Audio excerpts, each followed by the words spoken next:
নরসিংদীর মাধবদীতে সিটি হাসপাতালে সিজারিয়ানের পর সোনিয়া নামের এক রোগীর মৃত্যুর খবর পাওয়া গেছে। জানা যায় রোববার রাত 11টায় বুথুয়াদি গ্রামের ইয়ামিনের স্ত্রী সোনিয়া আক্তারের বাচ্চা প্রসবের ব্যথা অনুভব করেন।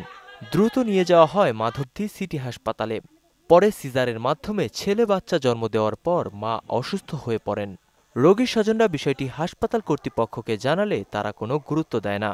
কোনো ডাক্তার না থাকায় দীর্ঘ 6 ঘন্টা জীবনের সাথে যুদ্ধ করে ভোর 5টায় সোনিয়া আক্তার না ফেরার দেশে চলে যান। ওয়ালটন ফ্রিজ কিনে অনেকের মতো আপনিও হয়ে যেতে পারেন মিলেনিয়াল। সেরা পণ্যের সেরা অফার। চীনে বলছে এই লোক ফোন দিছে কয়েকবার, কোনো ডাক্তার নেই, ডাক্তারের পজিশন খারাপ। তো একবার যখন রুগী মারা গেছে, রুগী মারা যাওয়ার পরে এই রুগী তারা কি করছে, এই রুগী নিচে নিয়ে আমার দিয়ে বলতেছে আপনার রুগী পজিশন খারাপ, অন্য কোনো জায়গায় নিয়ে যান, অন্য জায়গায় নিয়ে যান।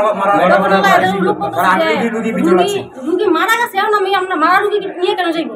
মরা রুগী কেন আমরা নাকি বের করে নিয়ে যাবো? এখানে রাখেন।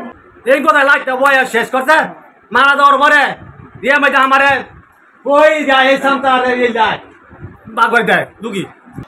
অবস্থা খারাপ দেখে রোগীকে মেডিকেল কলেজে নেওয়ার চেষ্টা করলে হাসপাতাল কর্তৃপক্ষ নিতে দেয়নি বলেও অভিযোগ করেন স্বজনেরা। যদিও অভিযোগ অস্বীকার করেছেন কর্তব্যরত চিকিৎসক।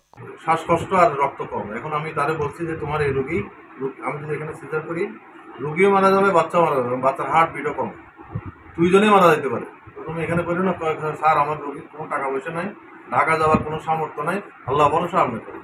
চিকিৎসায় অভিযোগের বিষয় আমলে নিয়ে তদন্ত করার দাবি স্বজনদের। একই সাথে হাসপাতালটির বিরুদ্ধে ব্যবস্থা নেওয়ার কথাও জানিয়েছেন তারা। নাসিমুল বারী সৌরভ, মোহনা ডিজিটাল।